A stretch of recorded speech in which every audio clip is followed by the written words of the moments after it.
¿Qué tal? ¿Cómo están? Bienvenidos a este día número 11 en el cual continuaremos con las reglas de discernimiento. ¿No?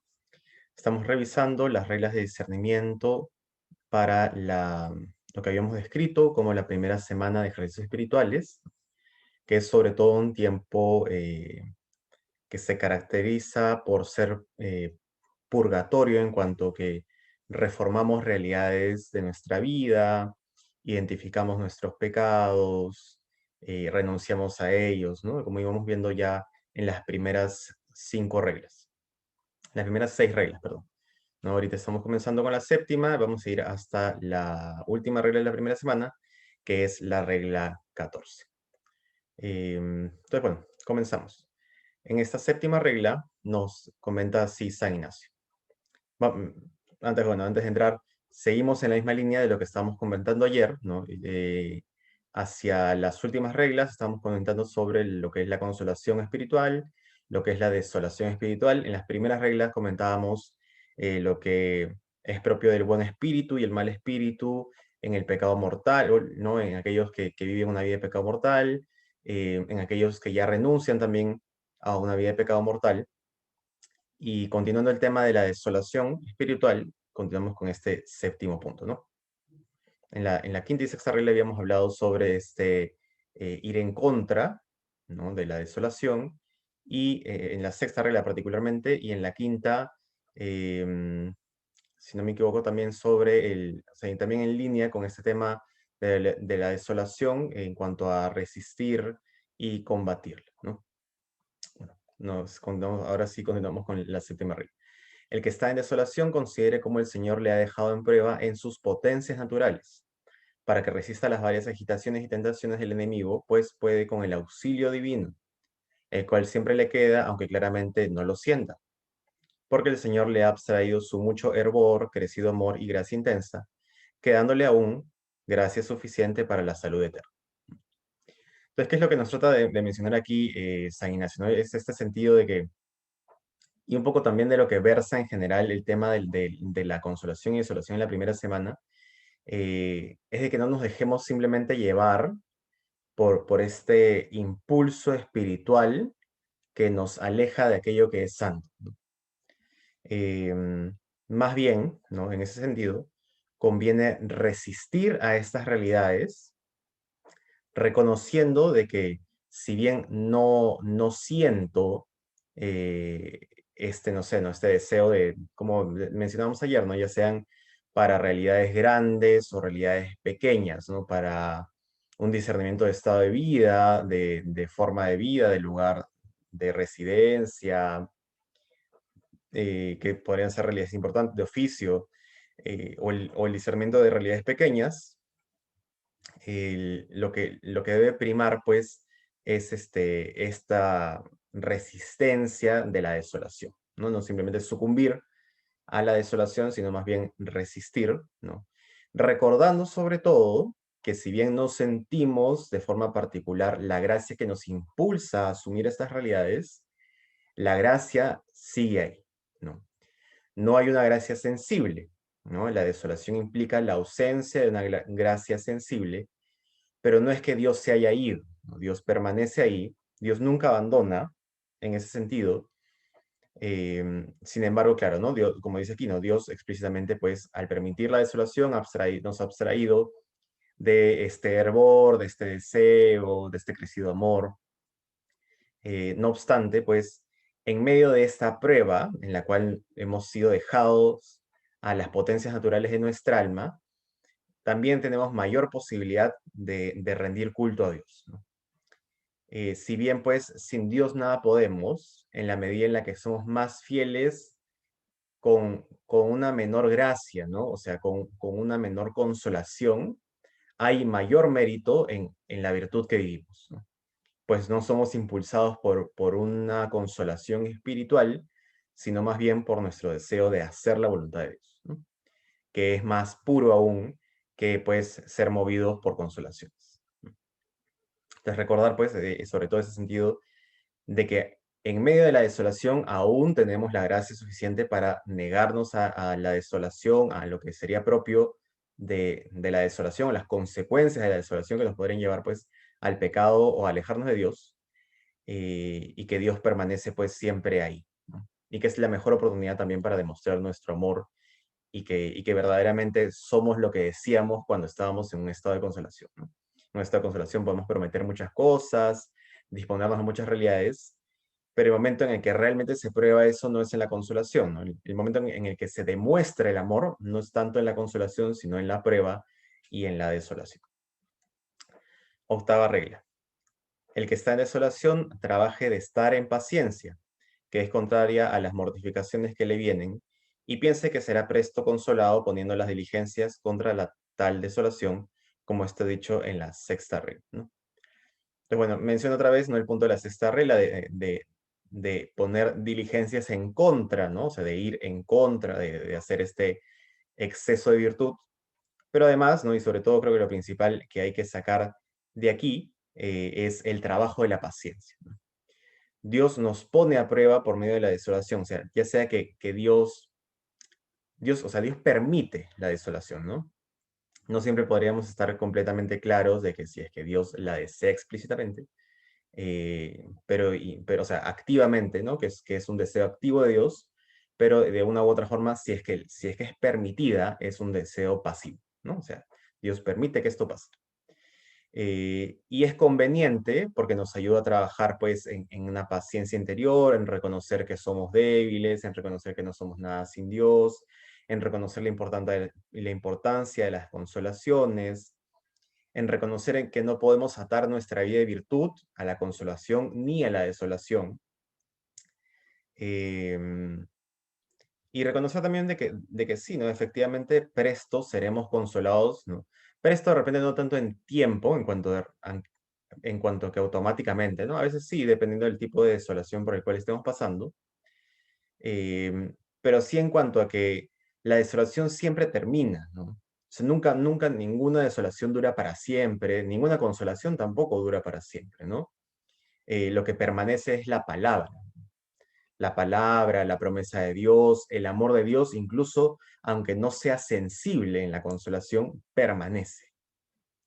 Entonces, en ese sentido, sí, sí siempre, siempre, de desolación o de consolación, habrá oportunidad de sacar provecho.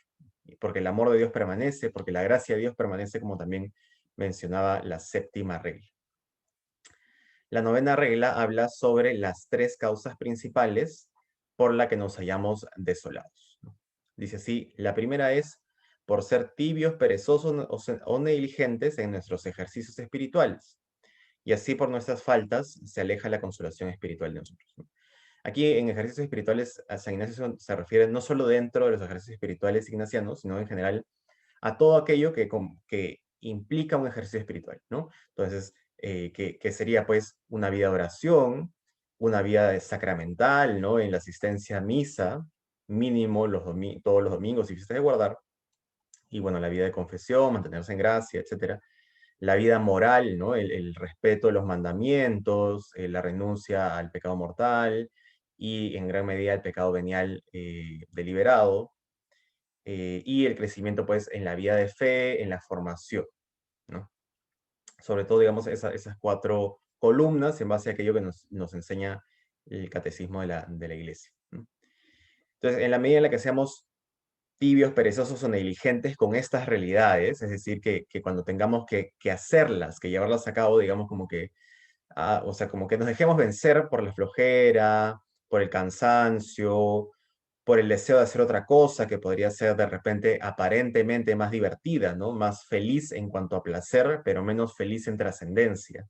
Es decir, una felicidad más intensa, pero menos duradera, frente a una felicidad de repente menos intensa, pero más duradera. Si nosotros somos negligentes, la consolación se aleja de nosotros, ¿no? Así pues, quien es más devoto, quien guarda mayor devoción, mayor caridad, mayor amor, quien pues es más fiel a su vida de oración, a la asistencia a misa, a sus formaciones, em, a, a morir a sí mismo para poder vivir bien también los mandamientos, se mantiene en mayor consolación espiritual.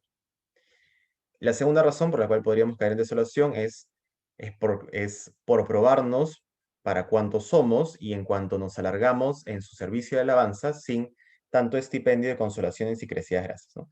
Esto va en línea con lo que hablábamos en la regla anterior, ¿no? O sea, es para ponernos a prueba, ¿no? No porque el amor en sí ponga a prueba al amor, ¿no? O sea, eso sí hay que tener cuidado, ¿no? No es como que, por ejemplo, ¿no? Si yo estuviese en un matrimonio, voy a poner a prueba el amor de mi esposo, de mi esposa, para ¿no? Para ver cuánto me aman. Entonces voy a hacer una especie de trama en la cual él o ella tenga que hacer algo particular para demostrar que me ama. O sea, eso no es propio del amor. Sin embargo, en el caso de Dios, ¿no?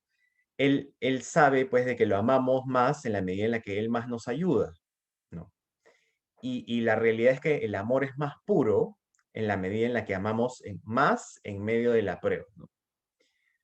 Porque si amamos con la ayuda de Dios, ¿no? Y que igual siempre amamos con la ayuda de Dios, ¿no? Pero si hay mayor consolación, es decir, mayor gracia de parte de Dios, el, el ejercicio de nuestro amor es menor. En cambio, cuando la consolación desaparece y amamos en medio de la desolación, hay mayor gloria, ¿no? Y hay mayor demostración del amor.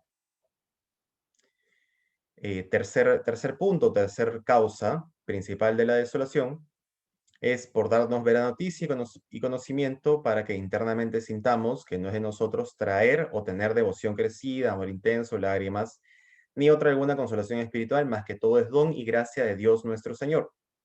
Porque en cosa ajena no pongamos miedo, alzando nuestro entendimiento en alguna soberbia o gloria vana, atribuyendo a nosotros la devoción o las otras partes de la espiritual consolación, ¿no? Entonces también pues para que nos mantengamos humildes, ¿no? La desolación es provechosa para saber que somos débiles, ¿no? Y más provechosa aún cuando comenzamos a crecer en orgullo, ¿no? Entonces la desolación también tiene un provecho, ¿no? Porque si yo comienzo a sentir, por ejemplo, que yo soy casto, que yo soy fiel a mi vida de oración, que yo voy constantemente pues a misa, amo muchísimo la Eucaristía y comienzo a sentir que esto viene más de un ejercicio mío que de un auxilio de Dios, entonces comienzo a caer en orgullo. Y es conveniente que en un espacio así la desolación llegue para que yo vea cómo verdaderamente no soy nada si es que Dios no me sostiene, ¿no? Esto también es pues un gran fruto de la desolación. Entonces la desolación no son solo realidades malas, ¿no? Siempre se puede sacar también pues un fruto conveniente de la desolación. Décima regla. El que está en consolación, ¿no? Ya entramos, digamos, hemos estado hablando de la desolación, ¿no? Más o menos desde la quinta regla, me parece, ¿no? Hemos estado hablando de la desolación espiritual y ahora estamos regresando al tema de la consolación, ¿no? Entonces dice así, el que está en consolación piense cómo se habrá en la desolación que después vendrá tomando nuevas fuerzas para entonces. Entonces, en lugar de solo complacernos en la consolación y pensar de que yo merezco la consolación y que la consolación es propia de aquellos que aman a Dios y que sin la consolación no podemos amar a Dios, etcétera, etcétera, etcétera, más bien conviene, pues, agradecer por la consolación espiritual, que es un don de Dios.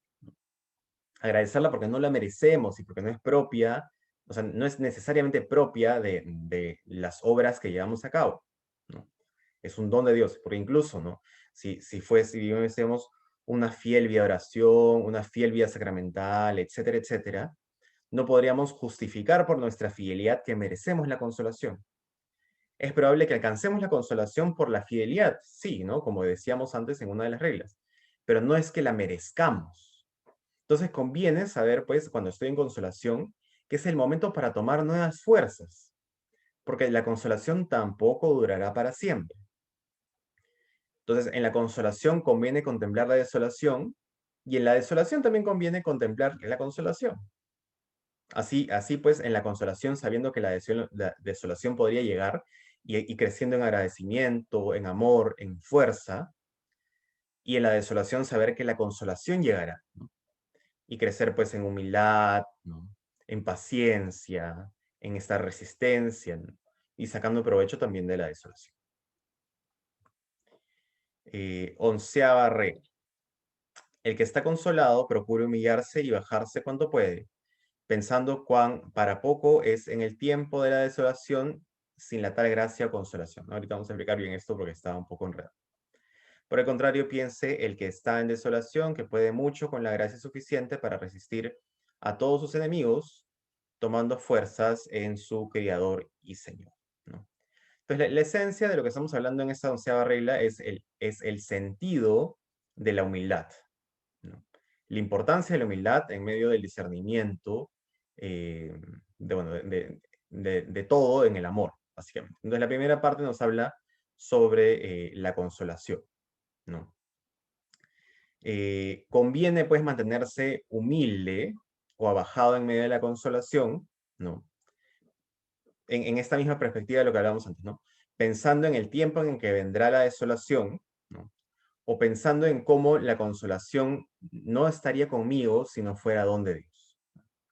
Entonces, es ese sentido de mantenerse humilde, porque así también no me ato a la criatura o a esta criatura de Dios, porque la consolación, o sea, la gracia, si bien no es una criatura viva como, no sé, ¿no? Nosotros, los animales, las plantas, es una criatura de Dios, ¿no? Es una criatura de Dios, es una creación de Dios por la cual, ¿no? A través de la cual Dios nos transmite su vida, ¿no? La gracia es una criatura, no es un medio creado por Dios, ¿no? Para que el ser humano sea capaz de gozar de ciertas realidades propias de la vida divina, del amor de Dios, de su paz, de su seguridad, etcétera, etcétera, ¿no? En ese sentido, pues, conviene mantenerse humilde para no atarnos ni a la consolación, o sea, ni a la consolación en cuanto a tener un deseo, digamos, entre comillas, desordenado de solo amar a Dios cuando me consuela, y tampoco atarme a la desolación en cuanto a creer de que la desolación nunca terminará, ¿no? Es tener, pues, un corazón puesto en Dios, ¿no? En ese sentido se vive esta humildad. Y en el caso de la desolación, pues habla nuevamente de este sentido de la resistencia, ¿no? De contemplar, pues, cómo igual mantenemos la gracia suficiente para poder luchar, ¿no? Contra aquellas realidades que son puestas en nuestro camino, ¿no? Entonces, igual no sucumbir a la desolación, sino mantener este espíritu de combate, ¿no? De ir en contra de la desolación, igual con humildad, ¿no? Si no puedo ir en contra, resistir, pero mantenerme humilde y pedir ayuda a Dios, ¿no? También porque es lo propio de aquel que es humilde, ¿no? Reconocer frente a Dios, Señor, si sigo manteniendo en mi corazón esta desolación, esta tentación X, ¿no? De cualquier realidad, ¿no? No sé, bueno, de cualquier realidad. Si yo sigo manteniendo esta desolación en mi corazón, no creo que sea capaz de resistir. Ayuda, ¿no? Ayuda. Entonces, mantener esta actitud humilde en ese sentido. Eh, Entramos ahora a las últimas 3 reglas, ¿no? La 12ª, la 13ª y la 14ª regla, que nos hablan sobre todo me parecen de las 3 reglas más importantes, porque nos hablan sobre todo de la dinámica de el demonio al atacarnos, ¿no? Solo hacer un comentario antes, ¿no? Que en estas 3 reglas, San Ignacio toma comparaciones, ¿no? Entonces, en esta primera regla va a tomar la comparación usando una especie de imagen de una pelea entre mujer y hombre, donde la mujer toma una postura, ¿no? Esta mujer particular toma una postura como de una mujer irritable, ¿no?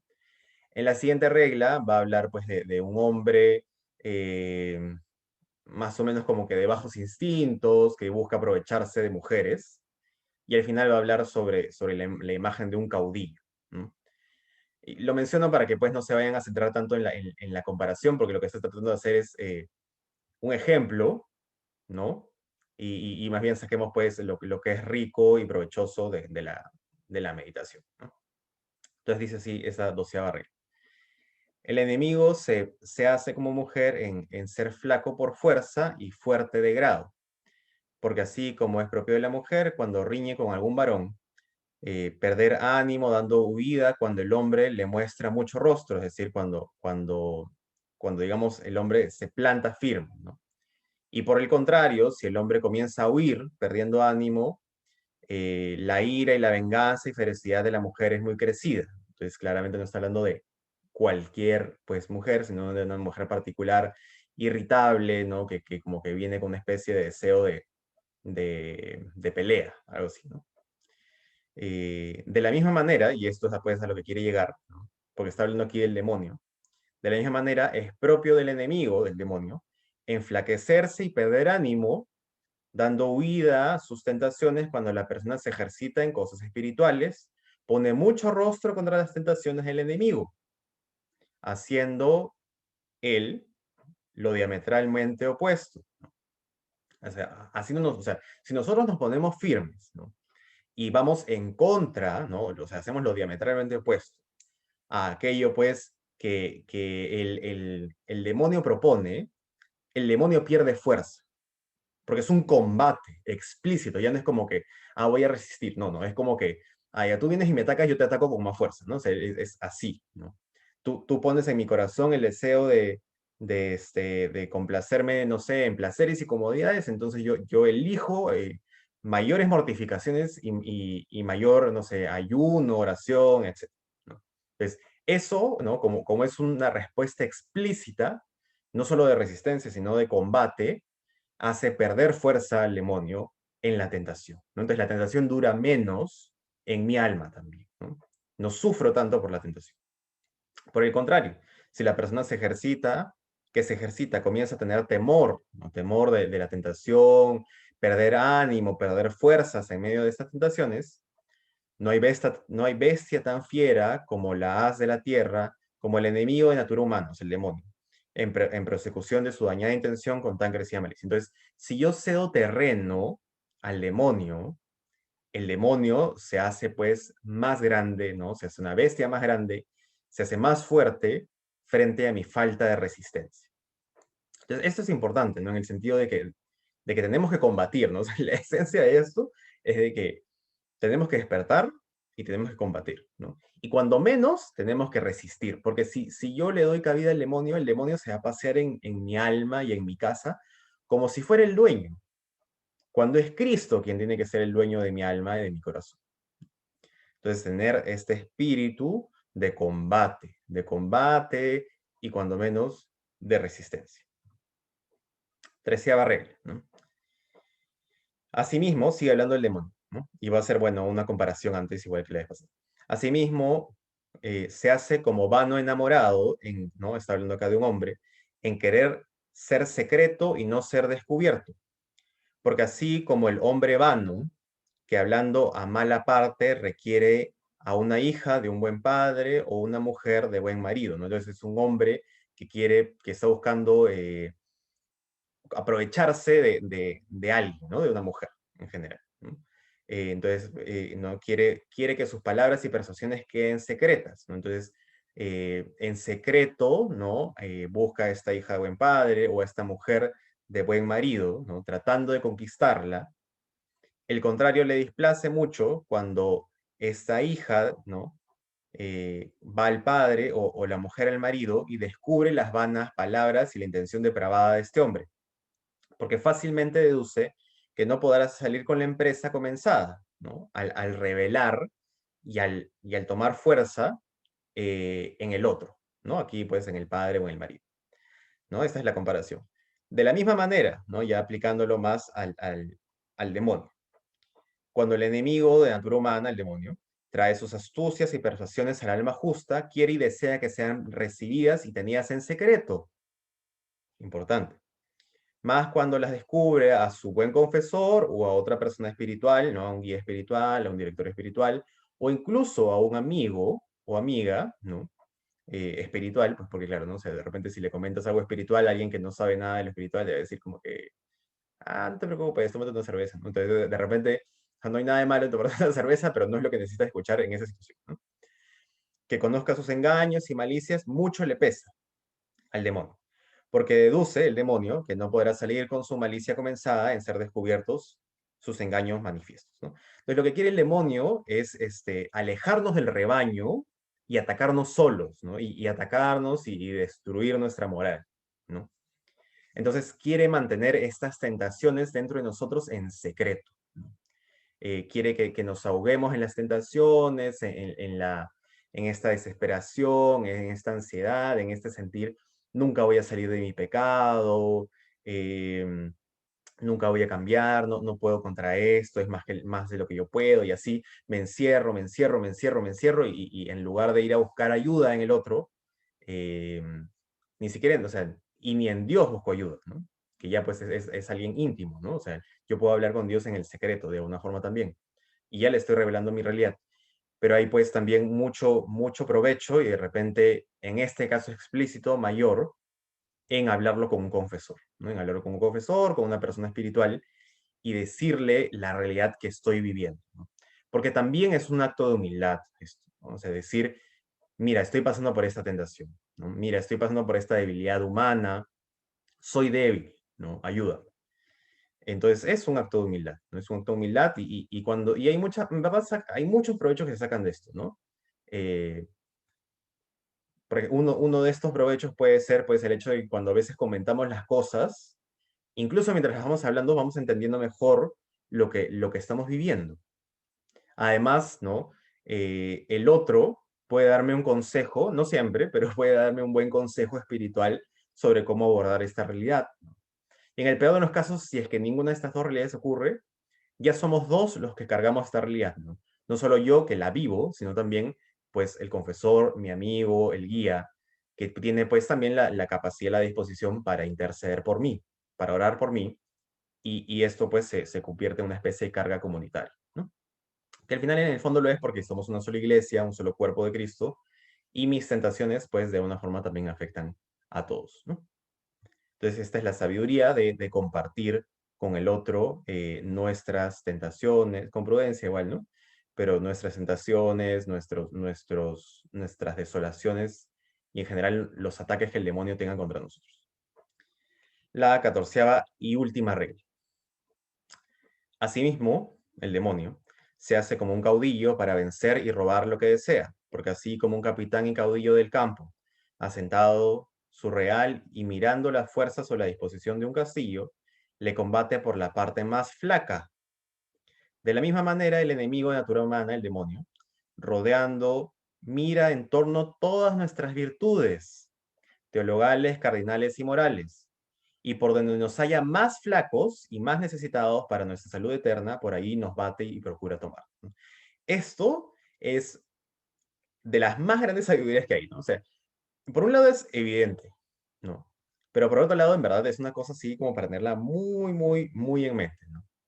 El demonio siempre nos atacará por el lugar más débil. Entonces necesitamos conocernos, necesitamos autoconocernos y saber dónde están nuestras debilidades, dónde está la raíz de nuestras debilidades, ¿no? Porque, por ejemplo, yo podría caer, no sé, en pecado de lujuria, o en excesos de gula, en comer mucho, en tomar mucho, pero la realidad es que de repente la raíz del pecado no está en el comer, en el tomar, o en una vida sexual desordenada, ¿no? Sino más bien en una gran soledad interna. Entonces el demonio me ataca por la soledad interna, no me hace sentir solo, me hace pensar que estoy solo, que nadie me quiere, que nunca encontraré a alguien, etcétera, etcétera. Y con esta realidad me lleva al pecado. Entonces hay que reconocer y entender la raíz del pecado en este sentido.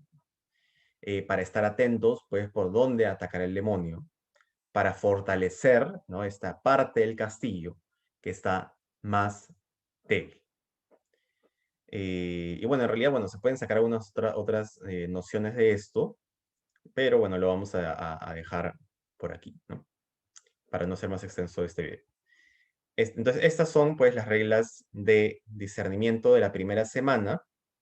El día de mañana estaremos viendo las reglas de discernimiento para la segunda semana y haremos una pequeña introducción o un comentario para entender pues qué cosa es propio de esta segunda semana, ¿no? Y por qué hay una especie de diferencia entre ambos, ¿no? Entonces, bueno, muchas gracias por acompañarnos hasta aquí y cuídense mucho, un abrazo y nos vemos el día de mañana.